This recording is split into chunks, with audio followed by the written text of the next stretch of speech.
Good morning students, welcome back in my class Physics by Ankit sir. In this video, we will study about refraction of light. So let's start this class. First of all, what is refraction of light? Refraction of light क्या होता है? जब light रे एक medium से दूसरे medium में travel करती है, देन व्हाट हैपेंस, वो लाइट रे होता है जो अपने एक्चुअल पाथ से क्या हो जाती है, वो बेंट हो जाती है. इस फिनोमिना को क्या बोलते हैं? Refraction of light. The phenomenon of bending of light ray at the surface separating two media is known as refraction of light. It means वैसा फिनोमिना जिसमें लाइट रे क्या हो जाता है, अपने पाथ से बेंट हो जाती है. कब? जब वो एक मीडियम से दूसरे मीडियम पर जाती है तो सरफेस पर जाकर के जैसे ही वो दूसरे मीडियम में जाती है तो अपने पास से क्या होती है, बेंट हो जाती है. इस फिनोमिना को बोलते हैं रिफ्रैक्शन ऑफ लाइट. ठीक है. Common example of refraction of light क्या है? When you place a coin in glass of water, हम लोग क्या देखते हैं कि जो कॉइन है मेरा वो अपने बॉटम सरफेस से उठा हुआ महसूस होता है. ठीक है. Some other example is when a lemon is kept in glass of water then the size of lemon appears bigger. ठीक है. जब कोई लेमन को हम लोग एक ग्लास ऑफ वाटर में रखते हैं तो उसका साइज आपको बड़ा हुआ दिखाई देता है. और जब एक पेंसिल को हम ग्लास ऑफ वाटर में रखते हैं तो पेंसिल का जो लेंथ है वो थोड़ा सा बेंट होता है. ठीक है. तो ये सब फिनोमेना किसकी वजह से होता है? रिफ्रैक्शन ऑफ लाइट की वजह से होता है. तो what is refraction of light? The phenomenon in which light ray bends from its path when it moves from one medium to another medium. This is called refraction of light. Now refraction in different medium. So next topic is refractive index. What is refractive index? It defines that the speed of light in different medium. Okay, हमारा जो speed of light होता है वो अलग अलग medium में अलग अलग होता है. इसको हम लोग मेजर करते हैं किसके वजह से? किस चीज से मेजर करते हैं? रिफ्रैक्टिव इंडेक्स से मेजर करते हैं. ठीक है. तो रिफ्रैक्टिव इंडेक्स क्या होता है? It is defined as the ratio of speed of light in vacuum. Vacuum में जो स्पीड ऑफ लाइट होता है वो मैक्सिमम होता है about 3 lakh kilometre per second to the speed of light in any medium. ठीक है. तो रिफ्रैक्टिव इंडेक्स का फॉर्मूला होता है कि हम वैक्यूम में कितना मेरा स्पीड ऑफ लाइट है और किसी मीडियम में वो जा रहा है तो उसका स्पीड ऑफ लाइट कितना कम गया है. ठीक है. तो इस रेशियो को हम बोलते हैं refractive index. C is equal to the speed of light in vacuum. It is equal to 3 lakh kilometer per second. Here is the list of refractive index of different medium. Air is almost equal to 1. Water के लिए 1.33. ठीक है. इसको हम लोग 4/3 भी लिखते हैं. तो रिफ्रैक्टिव इंडेक्स क्या होता है? हमेशा एक से ज्यादा होगा. ठीक है. एयर के लिए सबसे कम रिफ्रैक्टिव इंडेक्स एयर का है और किसी भी मीडियम का, किसी भी ट्रांसपेरेंट मीडियम का, किसी भी ट्रांसलूसेंट मीडियम का रिफ्रैक्टिव इंडेक्स क्या होगा? एक से ज्यादा होगा. ठीक है. तो वाटर का 1.33, kerosene 1.41, benzene 1.5, crown glass 1.52, CH2 carbon disulphide 1.63, flint glass 1.65, diamond 2.42. ठीक है. इसका यूज क्या करेंगे? हम किसी भी मीडियम का स्पीड निकाल सकते हैं. सपोज हमको अगर निकालना है वाटर का स्पीड. ठीक है. तो रिफ्रैक्टिव इंडेक्स इक्वल टू क्या होता है? Speed of light in vacuum to the speed of light in a medium. ठीक है. तो यहाँ से भी इक्वल टू क्या लिख सकते हैं? C/N. C कितना है? 3 lakh kilometre per second upon water का जो हमारा रिफ्रैक्टिव इंडेक्स है 4/3 है तो 4/3. ठीक है. 3 को ऊपर भेज देंगे. Velocity of light in water कितना हो जाएगा? 9/4 into 10⁵. It is equal to 2.25 into 10⁵ kilometre per second. ठीक है. इसी तरह से हम कैरोसिन का भी निकाल सकते हैं. कैरोसिन के लिए क्या हो जाएगा? V = C/N. ठीक है. तो C कितना है? 3 इंटू 10⁵. कैरोसिन का रिफ्रैक्टिव इंडेक्स कितना है? 1.41. It is divided by 1.41. ठीक है. तो इसको आप डिवाइड करिएगा तो स्पीड ऑफ लाइट आ जाएगा आपका 2.12 इंटू 10⁵ किलोमीटर पर सेकेंड. तो इस लिस्ट को आप लोग कंप्लीट कर लीजिएगा.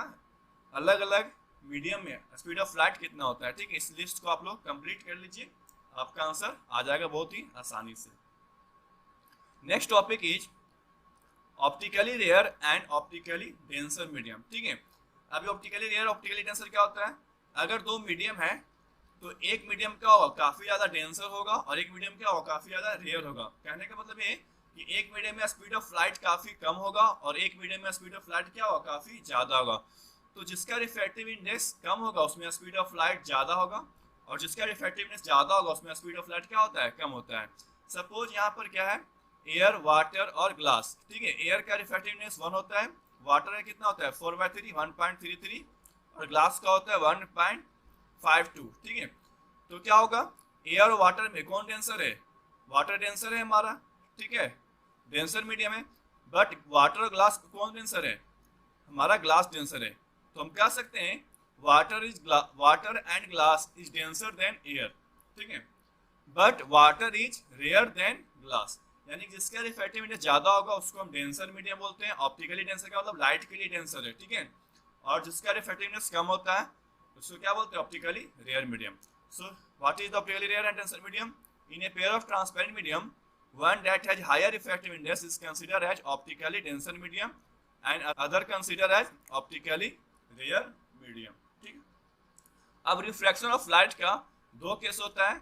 जब हमारा लाइट रे है जो अगर रेयर से डेंसर में जाती है, ठीक है, अगर हमारा लाइट रे क्या होगा, रेयर से डेंसर में जाएगी तो क्या होगा, और दूसरी केस में क्या होता है जब लाइट रे डेंसर से रेयर में जाती है, ठीक है। तो इसको हम लोग एक एक करके स्टडी करते हैं। केस 1,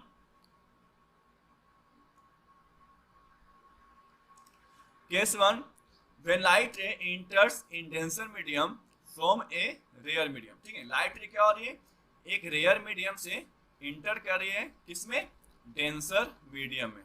यानी कि N1 मेरा रिफ्रैक्टिव इंडेक्स रेयर का है और N2 क्या है, डेंसर का है। तो इस केस में क्या होगा, जब लाइट रे रेयर से डेंसर में जाती है तो जो हमारा एक्चुअल लाइट रे है ये क्या होती है, सीधा जाना चाहती है, ठीक है। बट क्या होगा, ये जो लाइट रे है अपने पास से नॉर्मल की तरफ मुड़ जाएगी। इन दिस केस लाइट रे is refracted towards the normal, यानी कि जो लाइट रे है किसकी तरफ जाएगी, नॉर्मल। नॉर्मल क्या होता है, perpendicular to the surface, an imaginary line perpendicular to the surface is called normal, ठीक है।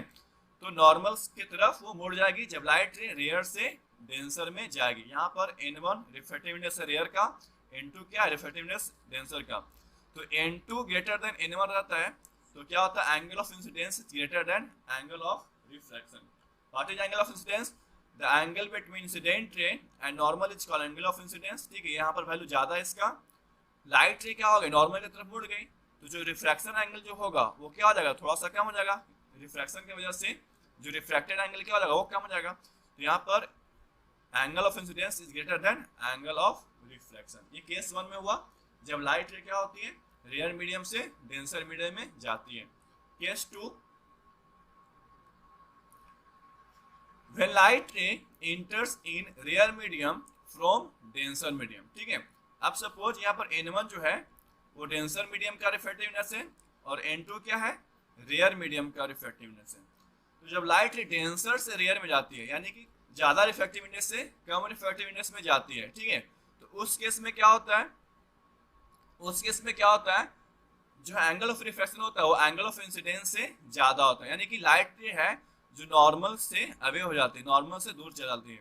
इन दिस केस लाइट रे is refracted away from the normal, ठीक है। यानी कि एंगल ऑफ इंसिडेंस यहाँ पर कम होगा और एंगल ऑफ रिफ्रैक्शन क्या होगा, ज्यादा होगा। ऐसा क्यों होता है, जब लाइट रे डेंसर से रेयर में आती है तो हम लोग जानते हैं डेंसर में रिफ्रैक्टिव इंडेक्स ज्यादा है। रिफ्रैक्टिव इंडेक्स ज्यादा होने की वजह से स्पीड ऑफ लाइट क्या होता है, कम होता है। बट जैसे ही वो रेयर में आती है, जैसे ही रेयर में आती है तो रेयर का रिफ्रैक्टिव इंडेक्स क्या होता है, कम। तो उसमें क्या होगा, स्पीड ज्यादा। तो जैसे ही स्पीड ज्यादा होता है तो लाइट रे क्या होती है, नॉर्मल से दूर चली जाती है। और जैसे ही जब रेयर में जाती है, जब डेंसर में आती है तो उसका स्पीड कम जाता है। तो इस स्पीड कमने की वजह से वो नॉर्मल की तरफ चली जाती है, ठीक है। तो इस तरह से हम लोग रिफ्रैक्शन का दो केस पढ़े। Next topic is laws of refraction. Refraction का भी दो लॉ होता है, ठीक है। और जो फर्स्ट लॉ है वो रिफ्लेक्शन की तरह सेम ही होता है।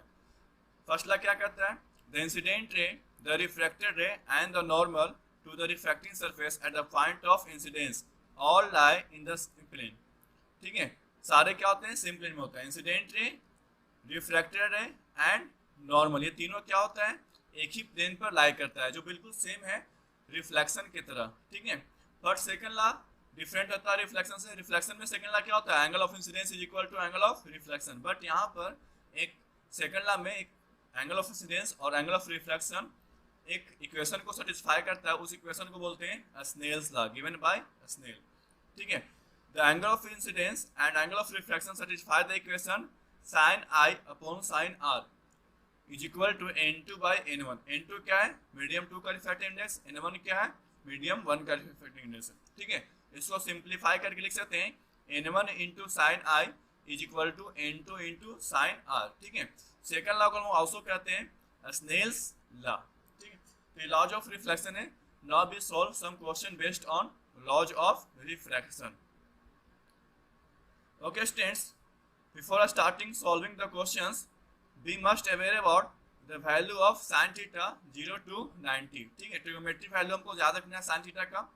sin थीटा का जो एंगल 0 होता है तो वैल्यू 0 होता है, 30 डिग्री पर 1/2 होता है, 45 डिग्री पर 1/√2, 60 डिग्री पर √3/2, 90 डिग्री पर 1 होता है। ठीक है, आपको ये वैल्यू याद होगा, फिर भी एक रिवीजन के लिए आपको ये वैल्यू हम बता रहे हैं। ठीक है, तो फर्स्ट क्वेश्चन क्या कर रहा है? ए लाइट रे enters in a medium of refractive index √2। ठीक है, तो गिवन डाटा में क्या लिखेंगे? हमारा जो रिफ्रैक्टिव इंडेक्स है, light ray enters in a medium of refractive index. ठीक है, रिफ्रैक्टिव इंडेक्स मीडियम n2 का है √2। ठीक है, फ्रॉम एयर। एयर, तो एयर का रिफ्रैक्टिव इंडेक्स क्या होता है? एयर का रिफ्रैक्टिव इंडेक्स होता है 1।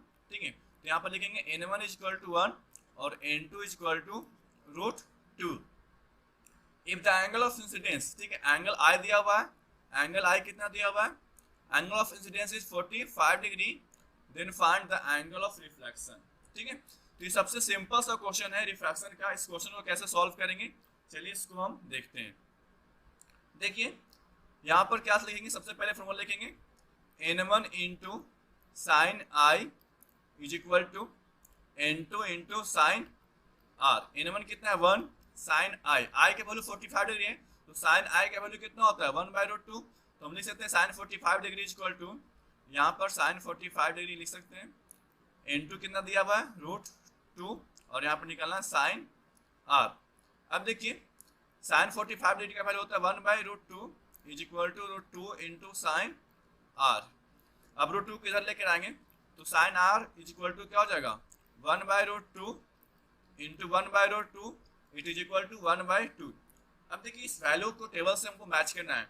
आर का वैल्यू कितना होगा कि साइन आर का वैल्यू कितना हो जाएगा? 1/2। तो हम कह सकते हैं आर का वैल्यू अगर 30 डिग्री होगा, आर का वैल्यू कितना होगा? आर का वैल्यू अगर 30 डिग्री होगा तो साइन आर का वैल्यू कितना हो जाएगा? 1/2। यहाँ पर लिख सकते हैं angle of refraction is equal to 30 degree. Answer of this question. Clear? Next question.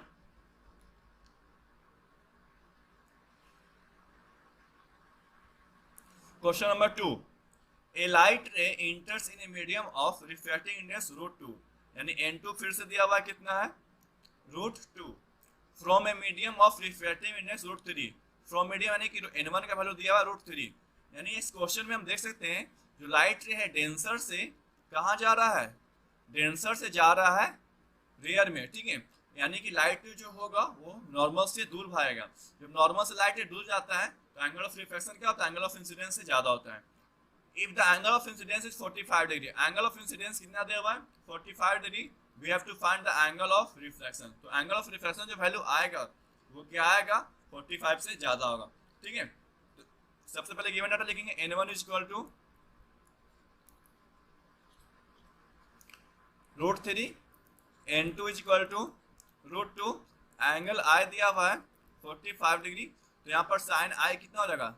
Sign आई हो जाएगा मेरा 1/√2। ठीक है, अब हम लोग फॉर्मूला लगाएंगे।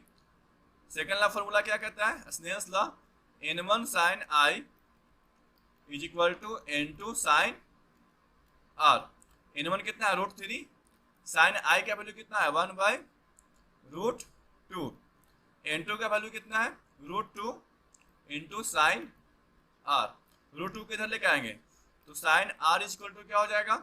√3/√2 इंटू 1/√2। √2 इंटू √2 क्या हो जाएगा? Sine R is equal to √3/2। अब देखिए हमको √3/2 का वैल्यू चेक करना है, तो क्या निकलेगा? आर का वैल्यू निकलेगा। तो हम कह सकते हैं आर का वैल्यू क्या होगा? 60 डिग्री। साइन 60 डिग्री का वैल्यू कितना होता है? साइन 60 डिग्री का वैल्यू होता है √3/2, तो यहाँ पर आर का वैल्यू क्या आ जाएगा 60 डिग्री, आई का वैल्यू 45 डिग्री और आर का जो मेरा वैल्यू आया वो कितना है 60 डिग्री, क्योंकि लाइट जो मूव कर रहा है डेंसर से रेयर में मूव कर रहा है, इसलिए हमारा आर का जो वैल्यू होगा वो इंसिडेंस से क्या होगा ज़्यादा होगा। इस क्वेश्चन का आंसर हो गया 60 degree. Next question, okay students, in your homework there are 2 question, ठीक है। आपको इसमें क्वेश्चन में निकालना है find the angle of incidence, angle of incidence निकालिएगा, एंड इसमें भी क्या निकालना आपको एंगल ऑफ इंसिडेंस निकालना है, ठीक है। तो इन दोनों क्वेश्चन को सॉल्व करिए, चैट में बताइए कि इसका आंसर कितना आ रहा है, क्वेश्चन नंबर 3 का, क्वेश्चन नंबर 4 का। तब तक मिलते हैं आपसे नेक्स्ट वीडियो में, तब तक के लिए thank you and have a nice day.